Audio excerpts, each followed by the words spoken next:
그 말씀해 주신 하나님의 말씀 이사야서 9장 6절입니다.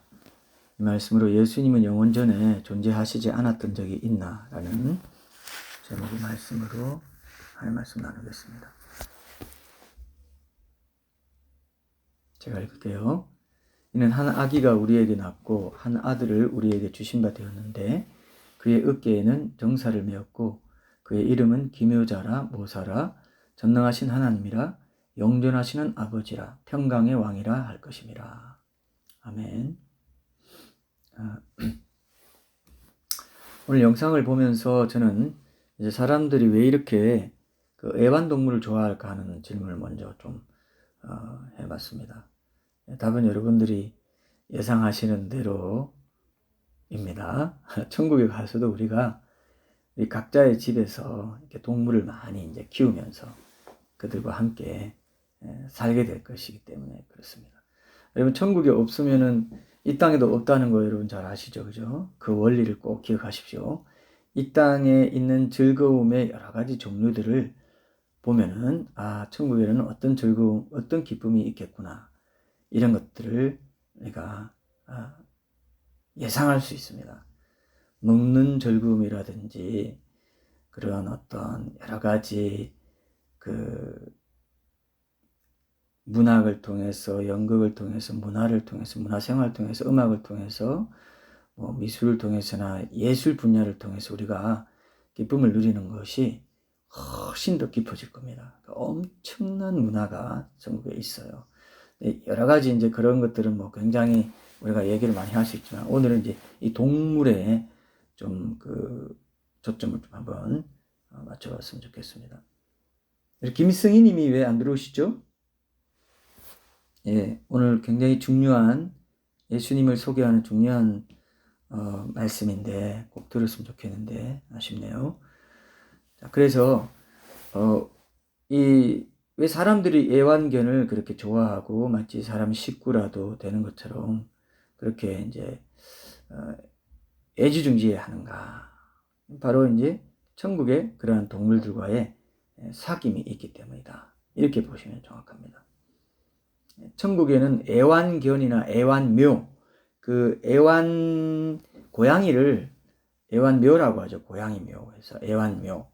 이런 것뿐만 아니고 여러분, 호랑이나 이 사자 같은 동물들도요, 아주 온순해져서 사람들과 함께 뛰어논다고 했어요. 천년왕국에도 그렇고, 이제 천국에도 그렇다고 봅니다. 그래서 집에 이런 동물들이 여러분, 똥오줌도 안 싸고 말이죠. 예? 천국 가면 먹는 즐거움만 있고요. 들어가서 그냥 싹 없어져요. 그리고 먹을 때의 그 포만감이나 어떤 뭐라고 할까요?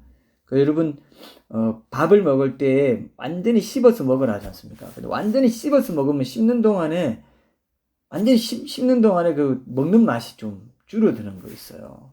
네, 그게 있죠. 그래서 우리가 먹는 맛을 느끼는 건 입안에서라고요. 들어가서는 더 이상 못 느끼고 그냥 포만감 정도. 포만감이 있을 때 또 엔돌핀이 나오고 막 이런 느낌밖에 없지 않습니까? 지금 먹을 때 입 속에서 코로 냄새도 맡고 후각으로, 미각으로 혀에 있는 여러 가지 짠맛, 신맛 이런 걸 누리면서 맛있구나. 요거 하려고 그렇게 먹방 난리치고 잘 먹고 잘 산다고 여러분 잘 살면 뭐가 달라집니까? 먹는 질이 달라진다 이거예요. 삼시세끼 빌 게이츠는 어떻게 먹는지 모르겠지만 하여튼 새끼 먹으면 다 끝나는 건데 그것 좀 잘 먹자고 지금 하는 것도 분명히 있거든요. 왜 잘 먹는 게 그렇게 중요해요. 인간이 그렇게 만들어져요. 먹음으로써 교제도 하고 먹는 걸 통해서 사람이 이렇게 다 인간답게 살 수 있는 그런 것도 분명히 있거든요. 이게 먹는다는 건 아주 심오한 겁니다, 여러분. 음식을 내 몸에 넣는다는 건 아주 인격적인 것이고 상한 거 먹어도 안 되는 거고 굉장히 내가 이 체크를 다 해서 내가 먹고 싶은 거 먹어야 돼, 또. 어떤 점심 때는 이거 먹고 싶지만 또 어떤 때는 도저히 안 먹고 싶은데 먹으면 배탈 나죠, 여러분. 그런 거 있습니다. 그런 것처럼 아주 인격적이게 먹는다는 게, 이 음식을 먹는다는 게, 이 천국에도요, 엄청난 이 음식의 교제가 있을 겁니다. 프랑스에서는 점심시간만 2시간, 예전에 제가 들은 거라서 1시간 넘게 하지 점심시간에 밥 먹으면서 얘기하는 걸 그렇게 즐기는 사람들이 이 땅에 많습니다. 나라별로 보면은. 근데 천국에 그게 다 천국의 기쁨인 거예요. 예? 카페에서 왜 이렇게 분위기 좋아하는 거 좋아합니까? 사람들이. 엄청난 게 있습니다. 천국에. 예, 그것만 알고 계시면 돼요. 하여튼. 근데 이 동물들, 집에 이런 동물들이 막 이렇게 막 동물장소 막 귀여운 얼굴로 포근하게 막 함께 쉬고 때로 호랑이 등에 올라타서 막 함께 놀고 장난치기도 하고 막 같이 천국 정원을 산책도 하고 뭐 여러분 얼마나 좋겠어요. 예, 생각해 보세요. 그 귀여운 동물들 얼마나 이쁜데요. 지금 애완견에 왜 사람들이 이렇게 그냥 다 그냥 예? 넋을 놓고 이렇게 하겠어요. 하나님이 창조물이에요, 다. 아무리 동물들과 사귐이 있는 나라로 우리가 가게 됩니다. 개인적으로 저는 동물원에 가서 이렇게 동물들을 이렇게 보는 걸 참 좋아하는데요. 집에서 가까운 곳에 어린이 이제 대공원이 있는데 그 안에 무료 동물이 있는 거 여러분 아세요? 예. 어린이 대공원이 유료였다가 무료로 바뀌었잖아요. 그래서 그 동물원은 무료가 됐어요. 그래서 무료로서 이제 동물원에 자주 가서 동물들 구경을 이제 많이 할 수 있을 줄 알았는데 집에서 가까운 한 동네 안에 있고 공짜라도 참 잘 가보지 못하게 되네. 이런 일이 또 생기더라고요. 그래서 늘 아쉬운 마음이 있는데 하여튼 동물들을 보는 게 제겐 참 큰 즐거움 중에 하나인 것 같습니다. 특별히 저는 동물들의 눈을 보는 걸 좋아해요. 눈. 동물들의 눈 중에서 기린의 너무 순한 눈을 저는 진짜로 좋아합니다. 이 키는 막 멀때같이 큰데 눈은 어찌 그리 순한지 여러분 기린의 눈 한번 보세요. 잘 관찰해봐요. 눈도 엄청 큰데다가 얼마나 순하고 착한지 몰라요. 그거 봐요. 그거 볼 때마다 저는 정말 하나님의 선하신 성품을 보게 돼요. 동물들 다른 동물들 그 순한 모습들 이렇게 학이 막 그 발인 가늘게 긴데 탁 걸어가는 거 이런 거 보면 여러분 창조자 하나님의 선하신 성품 여러분 못 떠올리세요 이게? 하나님의 그 오묘하고 다양한 창조의 솜씨에 감탄하게 돼야 돼요. 어떨 땐 그래서 감탄해서 눈물 날 때도 있어요. 실제 동물 보고 눈물 흘리는 사람들이 있는지 모르겠지만 저는 눈물 나더라고요. 하나님이 얼마나 또 웃음도 나요, 여러분.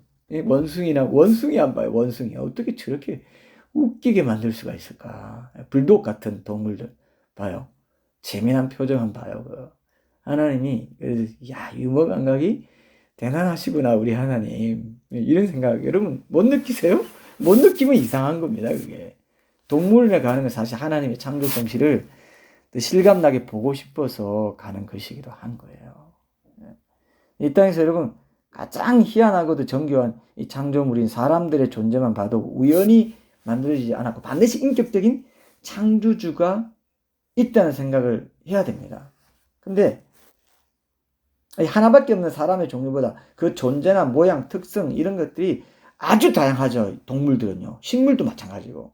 동물만 해도 우리 눈에 안 보이는 그 작은 곤충들이 막 엄청난, 제가 정확히 들은 기억인데 수십만 종이라고 했던가? 그래요, 하여튼. 그 곤충이 정확히는 수천 종인지 수십만 종인지 제가 확인을 못하겠네요. 어쨌든 막 엄청나게 많다는 걸 제가 알고 그때 깜짝 놀란 적이 있어요. 그때 어느 백과인가 그걸 보는데 수십만 종의 곤충이 있다. 식물들 여러분 엄청나게 종류 많아요. 나무만 해도 여러분 광릉 수목원 같은 데 가봐요. 그 수목원 그 박물관 같은 데 가면은 나무 박물관 가면은 그 나무 종류대로 나이테를 탁 찍어가지고 탁 사진으로 박았는데 수없이 많아요. 그냥 내 눈에는 그냥 이게 뭐 도대체 수십 개 수백 개가 되나 몇 개나 되나 막 세보고 싶을 정도로 참나무 대나무 뭐거나 이 하나님의 다양성을 기뻐하시고 근데 대나무는 대나무에 그 대나무만 나고 고양이는 고양이만 내고 참 불독은 불독만 낳고 착하게 그렇게 낳게 하는 그게 이상한 거란 말입니다. 그게 우연히 되면 기형아가 나와야 원래 원칙입니다. 근데 기형아 나오면 사람들이 다 이상하게 생각해요. 아무렇게나 그냥 나와야 맞는데 우연히 지어졌다면은 정상화가 나와야 정상이라고 생각하는 그게 이상한 겁니다. 사실은. 그러니까 창조자 하나님이 너무 완벽하게 존재하는 걸 보여주셨는데 그 만드신 만물이 분명히 보여서 그 신성과 능력이 알게 된다. 로마서 1장에. 그래서 나중에 핑계할 수 없다. 야, 너 지옥이다. 왜요? 내가 창조자 하나님이 있다는 걸 다 보여줬어. 근데 너는 끝까지 무시하고 네 뜻대로 네 마음대로 창조자 하나님을 무시하고 살아간 그 죄 때문에 는 지옥 갈 수밖에 없어. 나랑 같이 살 수가 없다. 이렇게 되는 거예요. 그래서 어떤 누구도 어떤 종교를 가진 사람이든 어떤 무신론자든 철학자나 과학자나 어떤 사람이든 창조자 하나님의 존재를 모를 수 없도록 해놓은 것만 그게 심판의 재료가 됩니다. 사람이기 때문에 동물은 심판 안 받습니다. 식물은 하나님 몰라봐도 심판 안 받아요. 근데 인간은 하나님 형상으로 지어져서 하나님을 사랑하고 하나님과 의탁하고 하나님과 동행하고 하나님 예배하는 존재로 지어졌기 때문에 그것을 무시하고 이 땅 하나님 만드신 이 모든 아름다운 자연을 구가하면서 먹을 거 다 먹고 탁 하고 살았다? 그러면 이제 책임이 크다 이겁니다. 동물들은 괜찮아요. 동물로 먹고 그냥 똥 싸고 그냥 마음대로 그냥 살아도 죄가 없습니다. 하나님 형상이 아니고 양심이 없어요. 예. 인간만은 양심이 있지 않습니까, 여러분? 그래서 하나님이 사람의 몸을 입고 이 땅에 오셔야 됐어요. 나를 완전히 정확하게 나를 대체하셔서 새로운 사람으로 만들어 주시기 위해서. 이게 오늘 성탄주일의 사실 뜻입니다. 창조하는 무시하고 사는 게 우리 주위에 얼마나 많습니까? 그들이 다 개인의 성탄절을 맞아야 되는 겁니다. 그래야 구원을 받는 거예요. 그래야. 성탄절이라는 건 이건 너무 엄청난 건데요. 사람들이 그냥 지나가지 않습니까? 창조주 하나님이 사람이 되어 오셨다. 왜? 묻지도 않아요. 왜 오셨지? 왜? 바로 나와 관련돼 있구나. 이걸 아는 게 성탄주일입니다. 다른 거 다 몰라도 이거 알면 돼요. 동물을 보면서 창조자 하나님을 느낀다는 거. 이건 결국 나를 만드신 분도 하나님이시다. 근데 동물과는 다르다 나는.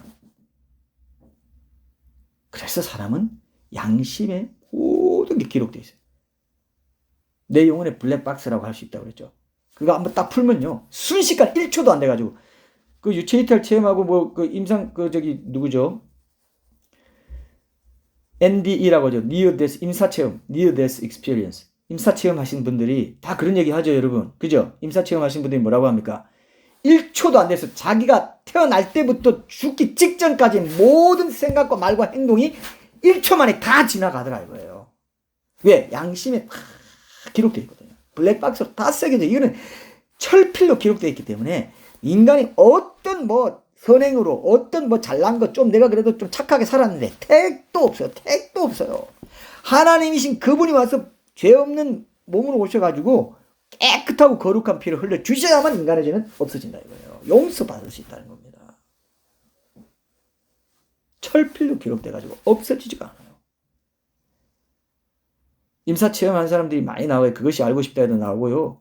체험한 사람이 여기 있다가 그 사실을 SBS 그 방송 지금 동영상 SBS 임사 체험 그것이 알고 싶다 쳐보세요. 5분짜리인가 그 동영상에 나와요. 어떤 사람이 임사 체험을 했는데 서울에 있는데 시골 저 전남인가 어디 엄마 아빠가 그때 무슨 말하고 뭐 했는지 자기가 그때 그대로 얘기하니까 엄마 아빠가 완전히 놀라 차파져. 네가 어떻게 그때 우리가 이런 말 한 거 아냐? 내가 그때 임사 체험을 했는데 영혼으로는 즉 바로 그냥 볼 수 있었고 바로 갈 수 있어. 즉각 갈 수 있어. 내가 생각만 하면 가요. 전국에서는 누구 보고 나 베드로 보고 싶다 하면 딱 그 자리에 갑니다. 아니면 그 사람이 딱 내 앞에 서든지. 엄청난 세계 천국입니다. 예수님 뵙고 싶다 하면 예수님 보자고 내가 가 있다든지 이런. 그러니까 영혼은 훨씬 더 섬세하게 모든 걸 지각하고요. 아주 그러니까 지옥의 고통이 엄청난 것이고 천국의 기쁨이 엄청난 거예요. 예. 영혼은 훨씬 이 육체에 가둬져 있을 때보다 훨씬 더 섬세하게 돼요. 우리 머리도 원래 아담에게 준 엄청난 그 뇌세포 그게 다 복원되면서 아인슈타인도 4%밖에 복원 못했다 하지 않습니까? 근데 천재 소리 듣죠. 이제 천국 가면요, 기억력이니 뭐니 막 완전히 그냥 회복돼 버립니다.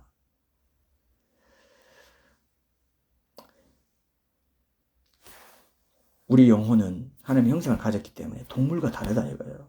근데 저는 동물을 보면서 오히려 정말 위대하신 창조자 하나님을 더 느낄 수 있을 때도 있습니다. 그 느끼기가 정상인 거고 동물은 더 다양한데 똑같이 그렇게 나오지 않습니까? 우연이라면 뒤죽박죽 돼서 맨날 기형아가 돼야 되는데 똑같이 나오죠. 하나님이 다 컨트롤하고 계세요. 예. 아무런 실체도 없는 우연을 이 창조주로 삼으라고 강요한 요즘 이 과학주의 시대의 현대 교육의 영향을 받아가지고 옛날 사람들은 하나님 많이 믿었습니다. 지금 점점 천국 가는 사람이 적어져요. 옛날 사람은 예수님 전해지기 전에 살았다더라도 창조자 하나님 믿는 사람들이 많았다고 봐요. 아주 순박하게 산 사람들이 많았어요. 솔직히 말하면. 지금 진화론 영향이고 뭐 해가지고 똑똑하고 뭐 지식 쌓다 해가지고 창조주 하나님을 무시하고 너무 확실하게 보이는데, 이 지구가 동그란 지구가 아무것도 없는 곳에 달려가지고 24시간 돌아가고 있는 게, 이건 하나님이, 창조자 하나님이 없으면 이게 안 되는 건데 그걸 무시해 버린다 이거예요. 예. 우리가 성탄주의를 이해하려면 이 창조자 하나님을 알아야 되기 때문에 이 말씀을 먼저 드리는 거예요. 동물의 세계를 빗대가지고. 아주 중요하니까. 지금 이 진화론 때문에 얼마나 많은 사람들이 창조주를 무시하고요. 무시하고 영원한 지옥으로 굴러 떨어지고 있어요. 훨씬 더 많은 사람이 지옥 가고 있습니다. 지금. 얼마나 사람들이 완악한지요. 예? 얼마나 무섭고 비참한 일인지 모릅니다, 여러분. 저 식당에서 가끔 이렇게 식당에서 밥 먹을 때 이제 틀어주는 TV에 그 먹방 이런 게 나오지 않습니까? 그러면 제가 어떤 생각 드냐 하면은, 아유, 참, 저 사람들이 만약에 정말 창조주 하나님 무시하고 살아간다면, 저 사람이 지금 느끼는, 누린 저 즐거움은 이 땅에서 끝이구나. 그게 끝이에요. 사실은 창조주 하나님을 만나고 이 땅에서도 예배하는 자로 살면, 사실은 그게 영원히 큰 복락을 누릴 아주 작은 희미한 그림자를, 우리가 모형을 보고 맛있는 거 먹고 뭐 해산물 뭐 맛있는 게 이게 다 천국이 다 있는데, 다 그냥 요거 몇십 년 눈 깜짝할 사이 요거 즐기느라고 하나님을 그냥 버려버리고 산다 이거예요. 그럼 저는 그걸 보면서 저 사람 저 즐거움이 끝이구나. 아, 저렇게 좋다고 나중에 지옥 가서 회상할 때 얼마나 후회가 될까. 아하, 그랬구나. 예수라는 분이 뭐 하나님이다 뭐다 했는데, 내가 맨날 크리스마스 될 때마다 영화도 보여주고 막 공영방송에서 봤는데 다 무시하고 살았는데, 한번 확인해 볼 걸. BC와 AD를 가른 사람이 예수라던데 한번 확인이라도 해볼 걸. Before Christ, 그리스도 이전에. 그럼 BC 지금 2020년인 거는 예수라는 분이 난 해를 기준으로 2020년. 이게 이상하다라고 질문을 던졌어야 됐다 이거예요. 지옥 가면 그게 생각이 나요. 아하, 그랬어야 돼. 내가 한 번이라도 확인해 볼 걸. 한 번이라도 내가 확인해보고 손 털고, 확실히 없어. 나 마음껏 먹고, 내 놀고 싶으면 다 놀고, 여자들, 남자들 다 그냥 뭐, 간음도 하고, 내 좋은 대로 다 살 거야. 예, 지옥이 없으면 다 그렇게 살아도 됩니다. 양심이 없으면 다 그렇게 살아도 돼요. 근데 그렇게 살아는 사람들이 안 살죠. 왜? 하나님의 형상 양심이 있어가지고, 이렇게 살면 안 돼. 양심이 계속 말하니까, 그렇게 안 살아요, 사람들이. 예. 그렇게 안 살잖아요. 그건 뭐가 있다는 겁니다. 지옥이 있다는 거예요. 지옥이 없으면 하나님은 하나님 아니에요. 거룩한 하나님 아닙니다. 죄를 하나로, 아주 한 홀이라도, 예수님이 그랬어요. 마태복음 5장에 네가 한 톨이라도, 한 홀이라도 남긴 것이 다가기 전에는 결단코 지옥에서 못 나온다. 왜? 한 톨이라도 거짓말 한번 했는데 하나님이 용서해버리면 하나님이 죄인 돼버려요. 온 우주를 법칙대로 착하게 지켜서 운행하고 계신 하나님이 죄인 될 일을 하시겠어요? 한 사람에도 그냥 봐주면 하나님 죄인입니다. 범인 은닉죄고, 하나님이 죄인 되는 일을 절대로 안 해요. 온 우주가 박살나면 박살났지, 절대로 한 톨이라도 하나님은 반드시 그 죄를 갚아야 된다 이거예요. 갚아야 된다. 그래서 예수님을 안 부를 수가 없었어요. 예수님이 하나님 자신이세요. 그 하나님 자신이 인간의 몸을 입고 태아 속에 점으로 왔다 이거는, 그게 성탄절이에요. 성탄절을 기념하는 거니. 그날에 태어났다는 건 아니지만 그 성탄을 기념하는 날이에요. 성탄절 때마다 이걸 전하라고 하신 거예요. 얼마나 안타까운 일입니까? 이걸 모르고 이 땅에서 하나님이 주신 이 기쁨, 뭐 여러 가지 뭐 자녀의 복, 부부관계의 복, 여러 가지 먹는 거, 뭐 여러 관계에서 사랑을 느끼고 이런 게 다 성령 하나님이 이 땅에 계시기 때문에 일반 사람들도 다 느끼고 살아요. 얼마나 그게 복입니까? 자녀가 얼마나 큰 복이에요, 여러분. 근데 그 사랑, 하나님은 사랑이시다. 그렇기 때문에 내가 사랑을 느끼고 이 자녀를 볼 때 부부 사이의 어떤 이런 관계나 부모를 공유하고 사랑하고 이런 것들 다 하나님께서 주신 사랑이구나. 이거 다 느끼고 나중에 지옥 가버리면 얼마나 안타깝겠습니까? 네. 네, 여러분 오늘 영상에 보니까 하나님이 암고양이의 태 속에 그 창조하시는 이 새끼 고양이, 그죠? 또 얼마나 작은지 보셨죠? 거의 엄지만 하다 하지 않습니까? 실감하게 되죠? 예. 영상에 보니까 이 거의 뭐 사람 손 안에 한 움큼으로 다 들어오는 정도 작잖아요. 근데 오늘 이 말씀 이사야서 9장 6절 말씀은 뭡니까? 온 천하 만물을 만드시고 너무도 넓고 광활한 우주, 예? 이 1000억 개의 그 별들로 구성된 게 한 은하계인데, 그 은하계가 1000억 개 이상 모인 게 우주예요. 그것도 이상이에요. 너무나 커서. 그리고 그 중에 이 지구는 그 1000억 개 이상 되는 별 중에 하나란 말입니다. 근데 모든 걸 다 내려놓고 하나님이 그 우주를 만드신 하나님이 이 지구라는 것 콩알보다 더 작은 땅에 오셨다 이거예요. 도대체 이게 있을 수 있으면 말도 안 되라고 하는 사람이 희망이 있어요. 그러면 이런 말 들으면 뭐 기독교인들이 그렇게 믿는다 하되 난 상관없고 그렇게 한번 살아보세요. 양심이 있기 때문에 꼼짝 못해요. 일단 태어난 이상 절대로 지옥을 면치 못해요. 절대 뭐 영면한다고요? 영면할 수 있고 명복을 빕니다고요? 영면한다고요? 얼마나 좋겠어요. 영면하면은. 동물이 좋아요. 동물이 좋아. 동물이. 돼지로 살아도 동물이 좋아요. 사람은 절대로 영면하지 않습니다. 왜? 하나님이 이 땅에 오셔서 너희들 제가 이렇게 큰 걸 내가 보여주지 십자가에 처참하게 죽어야 될 만큼 너희 죄가 커 보여줬기 때문에 역사상에 이게 안 일어났으면 괜찮았는데 세상 말로 재수 없이 걸렸어요. 세상 말입니다. 이거 재수 없이 걸려가지고 하나님 이 땅에 오셔버렸네. 아이고 내가 좀 말릴까? 하나님 오지 마세요. 그래야 내가 책임을 안 질까? 내 양심에 책임을 안 질 거 아닙니까? 이렇게 말해야 될지 모르겠어요. 하나님 이 땅에 오셔버렸네. 사람이 되어 오셨네. 베들레헴 구육 맨날 어릴 때마다 들었죠.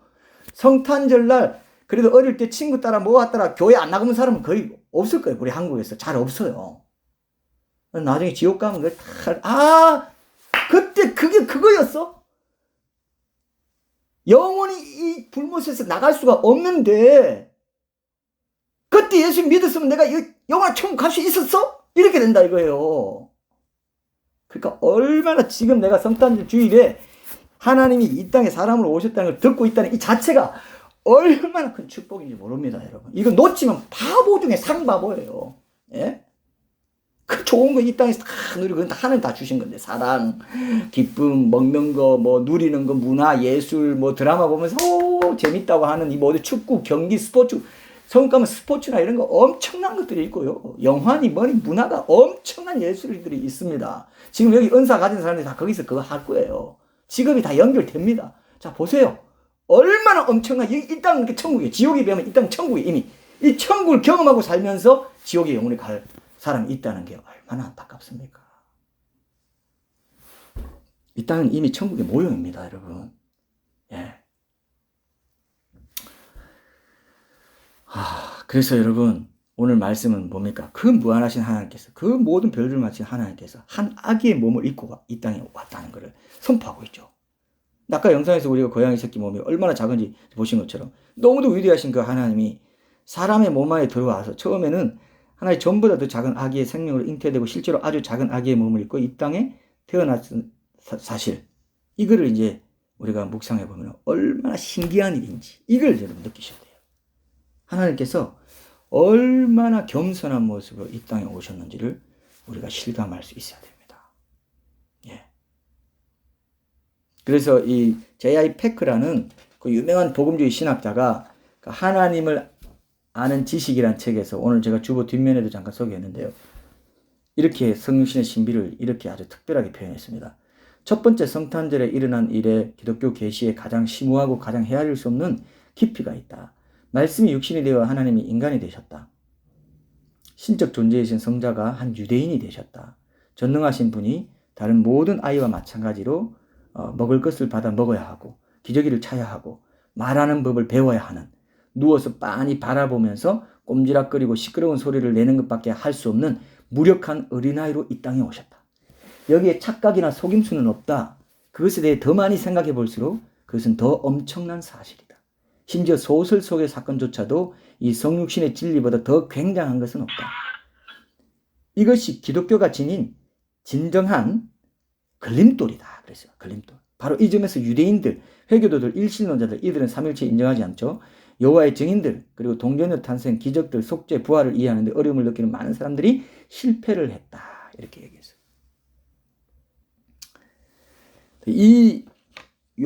이사야서 9장 오늘 우리가 읽었던 이 말씀 있잖아요. 이는 한 아기가 우리에게 낳고 한 아들을 우리에게 주신 바 되었는데 그의 어깨에는 정사를 메었고 그의 이름은 기묘자라 모사라 전능하신 하나님이라 영존하시는 아버지라 평강의 왕이라 할 것임이라 했던 이 말씀, 이 말씀이 여러분 이 말씀이 굉장히 그 참 아이러니컬한 말씀입니다. 한 아기가 우리를 낳고 연약한 아기가 하나님께서 연약한 아기의 모습으로 이 땅에 오셨다고 하면서 이 하나님이 어떤 존재라고 하냐면은 그 이름은 기묘자라, 모사라, 전능하신 하나님, 영존하신 아버지, 평강의 왕. 완전히 대조적으로 말하고 있죠. 한 악인데 그가 어떤 존재냐? 엄청난 분이다. 하나님이시다. 이렇게 얘기하고 있다 이거예요. 그러니까 여기에 사실 성육신의 신비가 여기 다 들어있는 거죠. 예. 2000년 전 베들레헴의 말구유에 태어난, 실제로 베들레헴 가면 태어났던 곳이라 이거 거기 그 교회가 있습니다. 거기 다 들어갈 때는 몸을 낮춰라 해가지고 딱 그 출입구를 낮게 해가지고 들어가서 다 이렇게 기독교인들, 전 세계 기독교인들이 와가지고, 여기가 예수님 나시는, 지금 있으면 역사적인 장소, 베들레헴이 지금도 있어요. 여러분 아시죠? 예루살렘이 지금도 성경에 있는 진영 그대로 그 자리에 있잖아요. 2000년 전에. 근데 그 아기로 오신 그 하나님의 이름들이 이제 등장하죠. 구원자와 왕으로서 그 메시아의 정체성을 분명히 드러내는데, 우리말로는 5개 명칭이 나오죠. 근데 히브리 원문에는 4개인 것으로 돼 있어가지고, NIV 영어 성경에는 기묘자와 모사를 기묘한 상담자, Wonderful Counselor, 이렇게 하나의 이름으로 번역했습니다. 그래서 이 4개의 명칭이 여러분 뭐가 연결되는지 아세요? 복음서 4개를, 그 하나님 보좌 앞에 4생물이 복음서 4개와 연결된다고 하잖아요. 그죠? 그래서 독수리, 소, 사람, 그렇게, 소, 독수리, 사람, 사자, 이렇게. 사자는 왕이죠. 그 유대인이 왕으로 오신 마태복음 말합니다. 독수리는 그 하나님을 뜻해요. 그 요한복음이죠. 그 다음에 사람은 인자로 오신 누가복음 말하고, 소는 종으로 오신, 송아지 종으로 오신 마가복음입니다. 그 마가복음 보면 급히 가시니라 뭐 하시나, 마가복음에는 굉장히 종된 모습을 그런 많이 비춰주고 있습니다. 마태복음은 그 유일하게 이제 그 유대인들의 아브라함과 다윗의 자손 예수 그리스도의 계보라 해가지고 유대인들의 그 시조인 아브라함부터 계보가 나옵니다. 유대인이 왕으로 오신 것을 다 선포하시고, 산상수훈에서 모세처럼, 모세가 시내산에서 복음을, 그 법을 선포한 것처럼 예수님도 산상수훈 산에 올라가서 산상수훈을 선포하시고 왕으로서 모습이 자꾸 그려지고 있어요. 마태복음에서 제일 많이 누가 구약에서 이런 게 성취됐다 이런 말이 계속 나오고, 구약이 유대인의 책이기 때문에. 그렇죠. 요한복음에는 완전히 하나님 나오죠. 독수리 이렇게 되어 있는데, 여기도 그 4개가 그대로 나와요. 어떻게 됐냐? 사람으로 오신 누가복음의 예수님은 기묘한 상담자 이렇게 표현했습니다. 그래서 전능하신 하나님은 열심을 다해 일하시는 종으로 오신 마가복음의 예수님, 영존하시는 아버지는 완전한 하나님이신 요한복음의 예수님, 그리고 평강의 왕은 유대인의 왕으로 오신 마태복음의 예수님을 나타내고 계십니다. 그래서 이 구절에서 이제 예수님을 영존하시는 아버지라고 칭한 부분, 이것이 이제 특히 신학적으로 큰 논란을 불러일으켜 왔어요. 예수님은 하나님 아들이신데 어떻게 그 아들을 영존하시는 아버지라고 부를 수 있냐? 이게 문제가 될 만하죠. 그죠? 뭐 아들이 아버지기도 하고 뭐 아버지가 아들이기도 하냐? 이런 거죠. 그렇다면 정통적인 삼위일체론. 그죠? 예, 그 이설이라고 하는 양태론 뭐냐면 한 분 하나님께서 모양만 성부, 성자, 성령의 다른 형식으로 나타났다. 이렇게 주장하는 거거든요. 양태론이 정당해 보이게 안 나는 대목이잖아요, 이게. 그래서 정통적인 삼위일체 신간에 따르면 기독교의 하나님은 한 신성의 본체에 세 인격 또는 위격으로 존재하는 하나님입니다. 한 신성의 본체에 세 인격이 있다는 겁니다. 근데 이 세 인격은 서로 분리되지 않지만 뚜렷하게 구분된다는 겁니다. 성부는 성자가 아닙니다, 여러분. 성자는 성령이 아니에요. 성령은 또 성부가 아닙니다. 근데 이 세 인격이 세 하나님인 것이 아니라 한 하나님이라는 거죠. 그래서 보통 신이라고 하면 그냥 막연한 어떤 절대자쯤을 여기잖아요. 근데 기독교에서 말하는 그 신은 이제 방금 말한 성부, 성자, 성령의 세 인격, person, 세 인격으로 존재하는 한 하나님을 뜻합니다. 그러니까 이 삼일체 신과는 세 하나님, three gods가 있다는 겁니다. 세 하나님이 아니고 three persons in one nature, 한 신성의 본체, 한 본질의 세 인격, 이렇게 됩니다. 영어로 말하면. 한 하나님이 세 인격으로 서로 구분되어서 존재하는 것을 가리키는 게 삼일체 하나님이에요. 근데 이 서로 구분되는 이 세 인격은 그 무한한 영광과 능력과 권세에서 똑같이 동등하다는 것입니다. 조금이라도 뭐 차이가 있다면 30년이 돼버리고 이단이 돼버려요. 그러니까 자, 이게 이제 우리 다 이해 못. 우리가 보통 삼위일체라 하면 여러분 몸 하나에 머리는 셋 달린 기형적인 어떤 존재를 생각하기 쉽잖아요. 옛날에 우리 애니메이션 같은 데 보면 공룡이 몸은 하나인데 머리가 셋이야. 그런 게 아닙니다. 이건 완전히 그런 게 아니에요. 뭐 성부는 그 자체로 완전한 하나님이고 성자나 성령도 그 자체로 완전한 하나님이에요. 뭐 성자만 있으면 3분의 1 하나만 있어가지고 성부, 성자, 성령 그 본질을 한 분씩 나누어 가지고 있어서 한 인격이 3분의 1 시계가 하나님이어가지고 세 인격이 다 합쳐져야 한 하나님이 되고, 이게 아닙니다. 그 인격 자체로 완전한 하나님이에요. 이게 그렇게 신비로운 거예요. 이게 굉장히 우리가 이해 못합니다. 예. 세 인격으로 구분되지만 분리되지 않는 한 하나님. 이게 신비로운 겁니다. 근데 양태론이나 예수 유일주의라고 있습니다. Jesus only이죠. 예수가 유일하다. 예수가 성부 하나님으로 나타났고, 구약 시대에는, 그 다음에 이제 교회 시대에는 성자 하나님 나타났고, 이제 복음서 시대에는 성자 하나님 직접 성령 시대에 나타나셨고, 그 다음에 교회 시대에는 성령 하나님을 지금 성령 하나님도 예수님인 거야. 성령도 예수님, 성부도 예수님, 성자도 예수님. 예수 온리니죠. 예. 양태론하고 같은 말로 취급하기도 합니다. 예수 유일주의, 이건 뭐냐면 영원 전부터 하나님은 오직 예수님 한 분밖에 없었다. 이분이 구약시대에 성부 하나님으로 활동하셨고, 복음시대에 육체로 나시면서 하나님의 아들로 잠시 불리다가 십자가에서 죽으시고 부활하신 후에 승천하시면서 다시 본래 자리로 복귀하셨다. 이제는 성령 하나님으로 교회 가운데 계신다. 이렇게 주장해요. 그러면서 이 사람들이 이게 또 성경에 그럴듯한 주장들이 항상 있다 했죠. 이단적인 주장이 성경에서 바탕을 두는 경우가 많다 했죠. 하나님의 교회를 우리가 보면서 많이 확인했잖아요.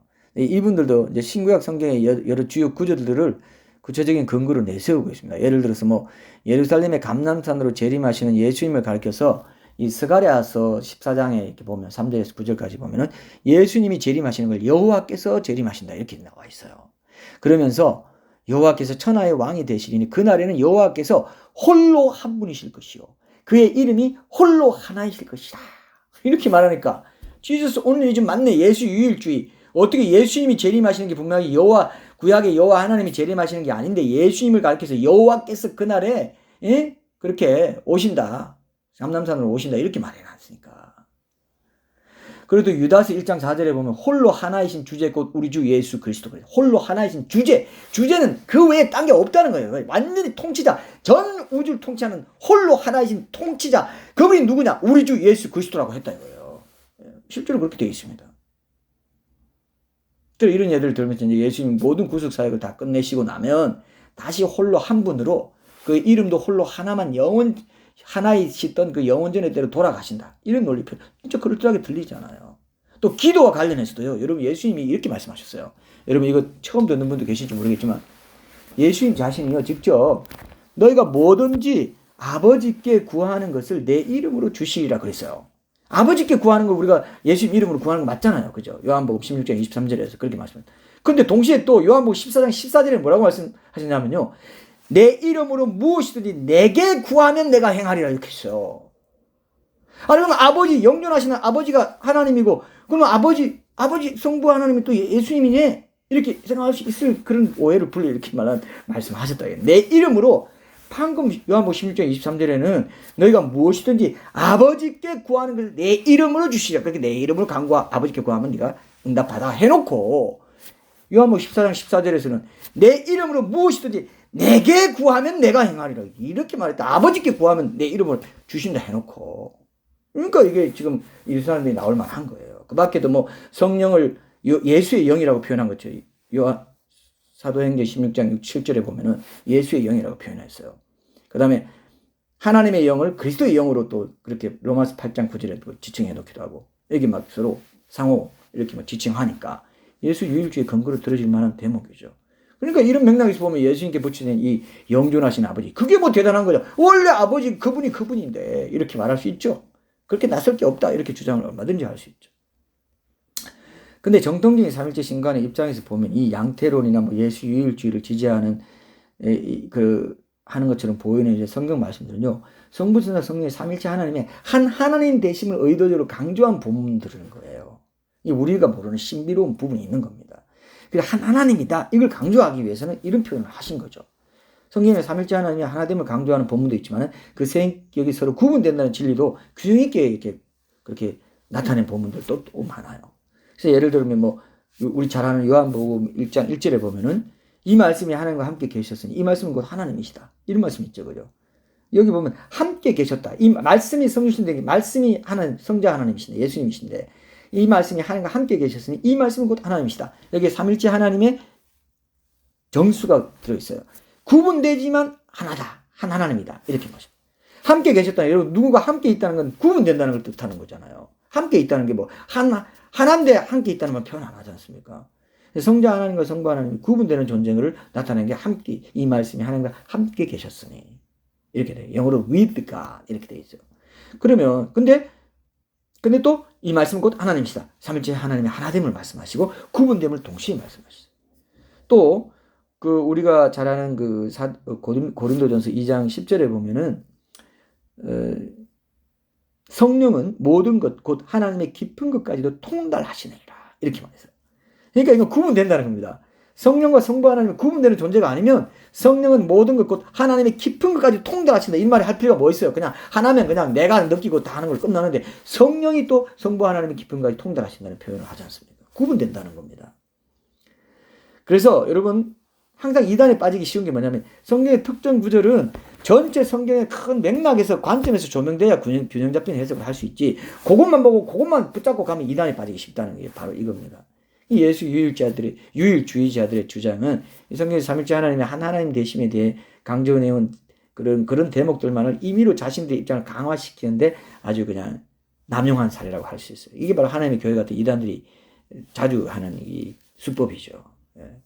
자, 그래서 이 영존하시는 아버지도 바로 이 예수 유일주의자들이 강력한 근거들 중 하나로 드는 겁니다. 봐라, 예수님을 가리켜서 아기로 오신 이 예수님, 성육신하시는 예수님, 성자 하나님을 영존하시는 아버지라고 하지 않냐. 그러니까 아버지도 예수님이고 성령도 예수님이야. 이렇게 하는 거예요. 근데 히브리 원어상으로 보면요, 여러분 여기도 반박할 재료들이 있습니다. 영원의 아버지로도 번역될 수 있고요. 이거는 영원을 창조하신 아버지라는 뜻으로 창조주라는 의미에서 창조주라는 그 의미의 무게를 더 둔 말입니다. 이게 메시아는 참된 사람이시자 삼일째 하나님의 두 번째 위격으로 영원성을 비롯한 모든 신성의 본질을 다 가진 참된 하나님이다. 이걸 뜻한다는 거죠. 또 이 영존하신 아버지를요, 여러분 성부 하나님을 나타내는 아버지의 의미가 아니고 메시아로서 예수님이 피조물과의 관계에서 자기 백성을 보호하고 통치하시는 아버지가 된다는 뜻으로 해석하기도 해요. 이것도 맞아요. 실제로 고대 시대에는 많은 왕들이 이제 그들의 백성이나 심지어 뭐 포로가 된 자들에게까지도 아버지로 자처했다는 그런 기록들이 있어요. 그러니까 이런 말을 할 만하다는 거죠. 따라서 영존하시는 아버지는 이제 그의 백성, 그러니까 그리스도인과의 관계에서 아버지의 그런 심정과 부성적 사랑을 가진 예수님에 대한 별칭이다. 얼마든지 이렇게 볼 수 있어요. 그러니까 여러분 우리가 지금도 여러분 때로 이제 우리가 지금 기도할 때 예수님 아버지라고 부른다고 해도요, 성경적으로 신학적으로 틀린 말이 아니에요. 그게. 그리고 예수님이 나를 부르시면서 실제로 사랑하는 내 아들아 또는 사랑하는 내 딸아 이렇게 부르신다 해도 전혀 어색하거나 신학적으로 이상한 게 아니에요. 이런 관점이 있습니다. 그래서 실제로 예수님이 저를 부르실 때도 아들아 이렇게 부르시는 걸 제가 그 감동으로 알고 음성으로 듣고 음성이 내 생각을 통해서 주시는 하나님의 음성이죠. 내 생각을 떠오르게 해주시고 하나님의 음성이 들리거든요. 내적으로 내 안에서. 그렇게 들은 적도 있고, 실제로 찬양 가사 중에도 여러분 사랑합니다 나의 예수님 그 찬양에 보면 이런 가사 나오죠. 뒤에 사랑한다 아들아 뭐 사랑한다 내 딸아 이게 예수님이 말씀하시는 걸 이렇게 등장하는 거잖아요. 우리를 같이 아들 딸이라고 부를 수 있어요. 자격돼요. 왜? 창조주시기 때문에. 아버지로서의 창조주시기 때문에. 예수님도 왜? 하나님이시니까. 여호와 하나님이세요. 성령님도 여호와 하나님이시고 성부 하나님도 여호와 하나님이시고 여호와는 뜻은 나는 스스로 있는 자니라. 나는 스스로 있는 자라는 뜻이에요. I am that I am. 예. 그 뜻이거든요. 나는 나인 자, 난 나야. 그거예요. 다르게 어떻게 정의할 수 없어. 스스로 있는 자야. 유일하게 스스로 있는 자만이 원 만물을 창조할 수가 있어요. 안 그러면 창조할 수가 없어요. 그래서 necessary being, 절대적인 존재, 절대적 존재가 있어야만 모든 만물이 생성된 우리가 원인을 찾을 수가 있다. 이건 반드시 있어야 되는 존재다. necessary being. 그게 스스로 있는 자. 그럼 또 올라가면 아담 내가 어떻게 낳지? 난 우연히 안 낳습니다. 분명히 부모가 나를 낳았죠. 그럼 부모는 누가 낳냐? 올라가면 아담하고 하와가 나오는데 그는 누가 낳냐? 절대적 존재만이 나올 수 있어요. 예. 그래서 초월적인 하나님 반드시 계시다는 걸 우리 이성으로 생각하면 알 수 있도록 돼 있어요. 동물은 이거 몰라요. 동물은 모르지만 이성적인 존재로 지성, 감정, 의지가 하나님의 형상인데 이걸 가진 사람은 알 수 있도록 해놨는데 그걸 계속 무시하고 살았다. 지옥에 갈 수밖에 없어. 동물은 지옥 안 갑니다. 책임이 없기 때문에. 그러나 인간은 책임을 가진 존재로 자유를 줬기 때문에 책임도 있는 거예요. 자유와 책임은 항상 같이 갑니다. 하나님은 인간을요 사랑의 대상으로 삼아서 강제로 억지로 로봇처럼 사랑하라고 안 하려고 거부할 수 있는 자유를 주신 거예요. 자, 모든 만물을 보니까 얼마나 아름답냐. 이게 우연히 됐겠냐? 예? 부모가요 자식한테 머리카락 준 적 없고 뼈 준 적 없고 이빨 준 적 없어요. 근데 이빨 갖고 다 태어났지 않습니까? 그건 누가 줬냐? 하나님이 줬다는 걸 그걸 알 수 있도록 했는데도 본능으로 또 느끼는데도 다 무시하는 거죠. 그래서 그가 말씀 만물의 그 신성과 능력이 분명히 보여 알게 되래 그를 핑계치 못하지 심판날에 그를 핑계치 못하게 된다 이거예요. 여러분 이 말을 듣는 이 순간을 여러분 붙잡으세요. 그냥 지나치지 마세요. 왜냐 이거 듣고요 일주일 동안 또 세상에 들어가면 완전히 또 잊어버려요. 세상이 그런 곳입니다. 사탄이 임금인 곳이거든요. 세상의 원리는 사탄이 모든 걸 다 돌리는 육신적인 세상이에요. 플래시 아시죠? 육신적인 본능, 죄성으로 살아가도록 해놨기 때문에 영적인 이 시간에 와서 영적으로 깨우침을 받을 때 뉘우치고 눈물로 회개하고 결단하셔야 된다. 강하게 결단해야 돼요. 너무 안타까운 일입니다. 사실은 이게요. 그래서 예수님이 성부 하나님과의 관계에서는 여전히 아들 하나님이시죠. 그러나 인간을 포함한 모든 피조물, 특히 모든 그리스도인과의 관계에서는 그분 또한 아버지시라고 할 수 있어요. 그래서 영존하시는 아버지를 영존하시는 아버지 하나님을 해석해가지고 아들 하나님은 이꼴 아버지 하나님 이렇게 보는 게 예수 유일주의하고 양태론인데 이건 억지 해석입니다. 무엇보다 정통리 삼일체 하나님의 진리에도 위배되는 거예요. 지금 절대 진리 무시하고 여러분 기독교도 여러 종교의 하나라고 여기는 상대주의 가치관 시대잖아요. 그래서 여러분 영감 있는 워십송들로 유명한 호주 힐송의 작곡가이자 워십 리더 싱어송라이터라고 하죠. 마티 샘슨이라고 유명한 사람이 있습니다. 2019년에 자신이 기독교 신앙을 잃어가고 있는 이유들을 이야기하면서 그중 하나로 이런 말을 했어요. 다 이런 시대 분위기 때문인데 지금 내게는 기독교도 그저 여러 종교들 중에 하나다. 하나로 여겨진다. 이렇게 말했어요. 그렇게 그 감동 있는 곡을 많이 작곡한 사람인데도 이렇게 육신적인 어떤 것이 해결이 안 되고 의문이 해결이 안 되고 자꾸 이게 하나님 이해 안 되네 하나님 왜 이랬지 자꾸 왜에 자꾸 초점을 두면서 하나님이 아들이 사랑이시고 공의로우시다는 건 확실한 거 안 붙잡으면 자꾸 이렇게 시험에 드는 거죠. 그래서 변정전도가 이렇게 필요한 겁니다. 이런 오해는 모두 뭐 어떻게 사람으로 오신 이게 뭐 영원한 하나님이신 예수님의 유일성 올바로 이해하지 못해서 생긴 거예요. 지금처럼 예수님은 하나님이 아닌 한 종교의 창시자 인류의 위대한 성인, 세계 4대 성인 이걸 중에 하나로 보려는 이런 시대가 이제 포스트 모던 시대인데 이런 분위기에서는 예수님의 유일한 절대자 하나님 되심을 특히 더 강조해야 될 때라고 봅니다. 저는. 그래서 예수님의 하나님 되심을 제가 굉장히 강조하고 있습니다. 하정계에 하나님 정말 어디 계신가 그 책에도 그랬고 기독교 팩트 체크에도 강조했고 당신의 가장 좋은 소식에도 강조했고요. 이게 너무 중요하구나. 그래서 오늘도 지금 우리가 강조하고 있지 않습니까? 교회사에서 이거 정통적인 삼위일체 신간을 주장한 아타나시우스와 달리 아리우스는요. 성자 하나님은 영원 전에 존재하지 않았던 적이 있다. 이 말 한마디로 이단이 됐어요. 지금 우리도 여러분 보세요. 어쨌든 예수님이 하나님 아들 독생자라고 하니까 아버지 하나님보단 작지 않겠냐. 여러분 상식적으로 그렇게 생각되죠? 여러분 가운데 의문 가진 분이 있을 겁니다. 이거 의문 해결 못하면 나중에 점점 신앙이 옅어지고 미지근해져가지고 하나님 떠나기도 합니다. 예. 그 아버지보다 덜 오래 살았거나 뭐 이런 게 있지 않겠냐. 결국 오늘 성탄주일 설교의 제목처럼 하나님의 아들이신 예수님 정말 영원전에 존재하시지 않았던 적이 한순간이라도 그래도 있었던 건 아닐까. 이 의문 가질 수 있죠? 가질 수 있어요. 근데 이거는 우리가 하나님의 존재가 우리 인간이 그 작은 머리로 상상하거나 생각하는 것을 훨씬 초월하는 완전히 차원이 다른 그런 존재라는 걸 너무 쉽게 생각한 거예요. 너무 과소평가한 겁니다. 그리고 하나님께서 예수님을 아버지와 아들의 관계로 소개하시는 것은요. 어디까지 우리 인간들이 이해할 수 있는 그런 관계나 용어의 의미로 표현하시기 위해서일 뿐인 거예요. 원래는 이보다 훨씬 더 심오한 하나님끼리만 우리 인간들은 아예 그냥 그들만의 리그 뭐 이런 식으로 하면 좋은 말은 아니지만 그들만의 리그가 있어요. 솔직히 말하면 하나님끼리만 서로 이해하는 아주 영원하고 신비롭고 심오한 어떤 게 있는 건데 알아들으라고 그냥 아들 하나님 이렇게 한 겁니다. 그런 관계로 이제 완전한 삼일째 하나님의 신비를 이제 이루고 계신다고는 우리가 짐작할 수 있을 뿐인 거지. 아들이라 해놓고 왜 그 아버지보다 그러면 아들 독생하신 아들 뭐 낳았다면은 어쨌든 없을 수가 있을 거 아니야. 이렇게 생각하면 이제 안 된다 이거예요. 이게 이단에 빠진다 이거예요. 우리가 절대로 다 이해할 수 없어요. 근데 분명히 알아야 될 것은 삼체 하나님의 세 인격이 서로 구분되지만 한 하나님이고 그 세 인격이 모든 영광과 권세와 능력에서 완전히 딱 동등하다 이거예요. 조금만 동등하지 않다? 그럼 30론 되고요. 조금만 뭐 한 인격하고 다른 인격이 열등하다? 그럼 30론. 뭐 인격이냐도 뭐 모종 격찰도 질서를 형성하려고 하고 막 그러면 종속론이 되고 태양과 빛, 열 뭐 이런 거 비유를 한 분 하나님이 성부, 성자, 성령의 모습 인류에 나타난다. 이 양태론. 아까 예수일지. 이 이단설을 다 돼버렸어요. 딱 구분되고 완전히 동등한 거예요. 그래서 빌립보서에서는 하나님의 근본, 하나님의 본체시나 하나님과 동등됨을 취할 것을 여기지 아니하시고 자기를 비워 종의 형체를 가지사 사람의 몸을 입고 이 땅에 오셨다. 그게 오늘 성탄주일의 의미 아닙니까? 하나님과 동등되고 하나님의 본체라고 했다고요. 본체, 하나님의 본체예요. 근데 무슨 영원전부터 뭐 영원전에는 그래도 아버지보다 조금은 덜 하겠지. 뭔가 존재하지 않았더니 그러니까 아들이겠지. 이렇게 말하면 안 된다 이거예요. 네.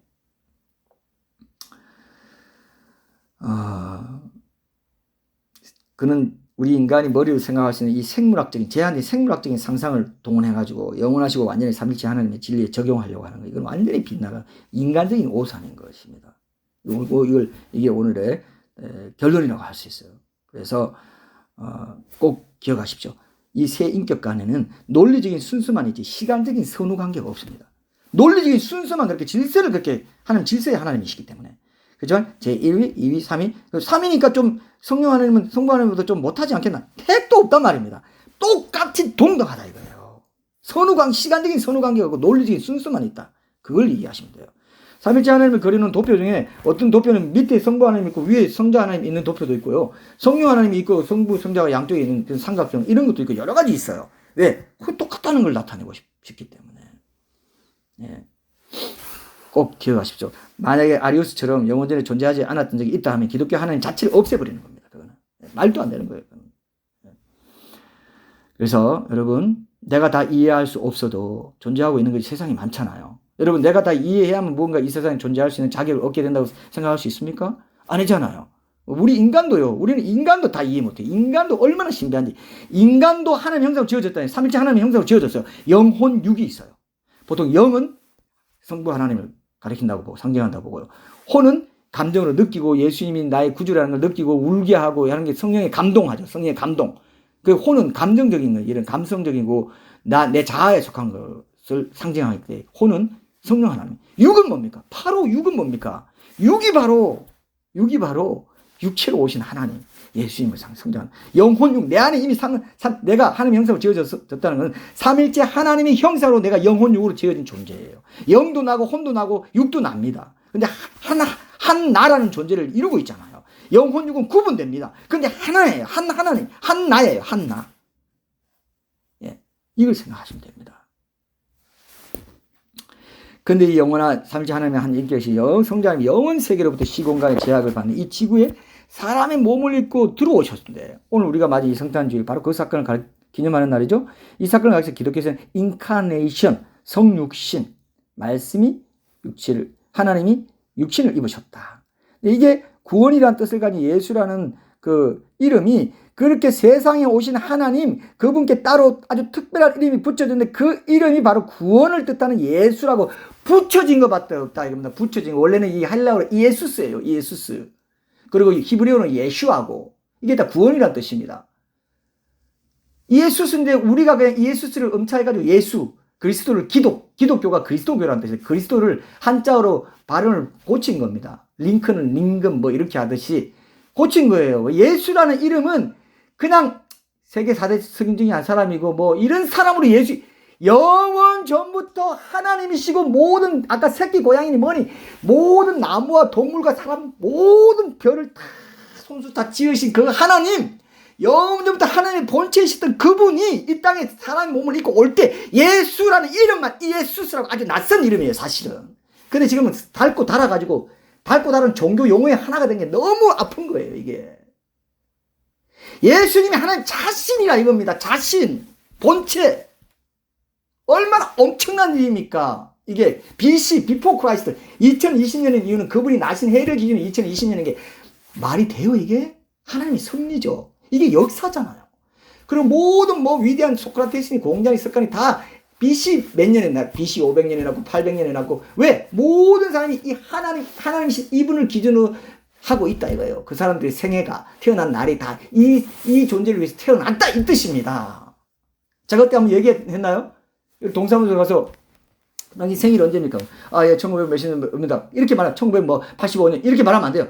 예수라는 분이 난 해로부터 1985년에 태어났습니다. 이렇게 말해야 돼요. 원래는. 근데 다 그냥 생략하고 1985년 6월 7일 났습니다. 안 믿는 사람이 이미 다 예수를 주로 고백하고 있어요. 그래서 빌립보서에 보면요. 마지막 때 이제 딱 심판이 되면은 땅 위에 있는 자를, 땅에 있는 자를, 땅 아래에 있는 자를, 지옥이 있고 천국이 있고 땅에 있는 모든 사람이 예수의 이름에 무릎 꿇게 하시고 예수를 주라 고백하게 한다 그랬어요. 왜? 하나님 그분 자신이니까, 그분이. 근데 이게 기독교 중에, 여러 종교 중에 하나는 기독교 창시자한테 무슨 불교의 창시자나 유교의 창시자, 마음에까지도 그렇게 다 무릎을 말도 안 돼. 이렇게 독단적이야. 기독교는 독단적이야. 그러는 겁니다. 근데 기독교에만 창세기, 창조의 이야기가 있고 정확히 역사적인 지명과 인명이 다 확인되고 다른 종교 경전들처럼 그냥 윤리적인 교훈만 담은 책이 아니라 이스라엘은 역사서가 구약이고 이스라엘이 또 회복된다 했는데 회복됐고 1948년에 이런 일들은요 하나님이 기록하지 않으면 안 되는 책이거든요. 그러니까 기독교는 그냥 본질상 배타적일 수밖에 없어요. 그게 하나님이 거기밖에 없으니까. 역사에서 확인이 되고 그냥 신화에 나는 신들이 어땠다 이런 하나님이 아니니까요. 그래서 우리가 이렇게 애타게 외치는 겁니다, 여러분. 이 땅에 오셔가지고 나사렛에서 평범한 몫으로 일했어요. 시골 청년입니다. 정말 노가다였거든요. 근데 이게 핵심 가치예요. 예수의 유일성. 예? 그럼 기독교 유일성. 예수님이 성실과 십자가 없이는 온전한 사랑과 공의의 잣대로 모든 사람 각자를 영원히 공정하게 심판하거나 구원해낼 기독교도 없다고 말할 수 있어요. 근데 아까 힐송의 마티 샘슨이 이런 말도 했어요. 자신을 믿지 않는다는 이유로 수십억의 사람들을 지옥에 보내는 하나님이 어떻게 사랑일 수 있냐. 이렇게 얘기도 했습니다. 근데 이런 의문이 다 뭡니까? 기독교 하나님이 친히 사람이 되어 이 땅에 오셔가지고 처참하게 십자가에서 죽임당하지 않은 신이라면 이렇게 품을 만한 의문입니다. 하나님이 만약 사랑이시면 하고 공의로운 분이 아니라고 해도 그럴만해요. 그러나 그렇지 않아요. 역사적인 성육신, 십자가 이건요 기독교의 다른 어떤 종교나 신화에도 없는 얘기인데 하나님이 세상에서 사람이 당하시는 그 어떤 것보다 더 크고 잔혹한 고통을 친히 경험하시고 그걸 통해서 자신의 사랑과 공의를 동시에 다 이루는 유일한 길을 여셨다. 이게 기독교의 복음이에요. 오늘 성탄주일에 우리가 다시 한번 확인해야 될 복음입니다. 그래서 천국과 지옥의 존재는요 그 십자가의 사랑과 공의에 따르는 필연적인 결산물이에요. 그래서 지옥 가는 어떤 사람도 하나님은 불공평하다 이렇게 말할 사람이 없어요. 뒤늦게라도 그때서야 지옥 딱 떨어질 때 하나님의 사랑과 공의를 다 깨닫게 됩니다. 인정하게 돼요. 그래서 하나님 불공평하다 말할 수 있어요. 나는 그 엄청난 하나님이 그렇게 왔다는 수없이 듣고도 내가 세상 살기 바쁘고 내 기기적으로 살기 위해서 나 종교에 제약받기 싫고 자유롭게 살고 싶은데 창조자는 어디 있어? 하고 내가 살았구나. 나는 동물과 달리 양심이 있었고 선택할 수 있는 자유를 주셨는데 그 자유를 주신 것은 책임에 따라서 심판을 받아야 될 책임이 있었구나. 이걸 알게 돼요. 그래서 불공평하다 말하는 사람이 아무도 없고 하나님은 공의로우시고 사랑이십니다. 나를 그토록 죽기까지 사랑했음에도 불구하고 나는 내 자유로 내 의지로 거부했습니다 하고 지옥 가는 거예요. 아무도 불평하지 않습니다. 불공평하다고 말할 수가 없어요. 우리 가족이나 친구, 친척들 중에 아직도 영원하시고 완전하신 하나님이 예수라는 존재로 이 땅에 아주 작은 아기의 몸을 입고 오시고 이 땅에 각 사람을 너무 사랑하셨다. 이걸 모른 채 지금 마지막 때 살아가는 영혼들이 있습니까, 여러분? 네? 그 사람들이 전해야죠, 우리가. 제가 최근에 인도의 성자라고 불리는 선다싱이 쓴 책에 보니까 오늘 결론입니다. 거기에 이런 취지의 말이 기록되어 있어요. 예수님이 이 땅에 성육신에 오셔서 피를 흘리는 몸, 그러니까 실제적인 고통을 온전히 다 느낄 수 있는 그런 육체를 갖고 십자가에 달려 돌아가시기까지 하면서 그분의 사랑을 보여주시지 않았다면 천국에 있는 천사들 포함해서 온 우주가 영원 전부터 영원 후까지 영원히 하나님이란 분의 사랑이 얼마나 위대하고 큰지를 몰랐을 거다. 계속 모른 채로 있었을 거다. 이런 말, 정말 이거 공감했습니다. 엄청난 사랑이에요. 십자가에서 나타나지 않았으면 하나님이 온전히 더 사랑을 드러낼 수 없을 만큼의 그런 엄청난 사랑이 이 성탄절, 오늘 우리가 예수님이 나심을 기념하는 이 성탄절에 그 복음의 씨앗이 뿌려졌다 이겁니다. 우리가 완전히 거룩하신 하나님의 공의를 무시하고 하나님께 의탁하며 그분과 연합한 관계로 살아야 될 피조물의 본래자를 이탈한 채 자기 뜻대로 살아온 그 죄를 용서하시기 위해서 십자가에 희생되셨다는 이 구원의 복음을 정말 우리가 전하고 또 들은 사람은 회개하고 결단하고 주님 안으로 들어오게 해달라고 우리 간절히 한번 주님 오실 때가 가까운 이때에 더 복음의 열정을 갖게 해달라고 우리 한번 간절히 한번 기도하고 끝내겠습니다. 1분만 기도할게요.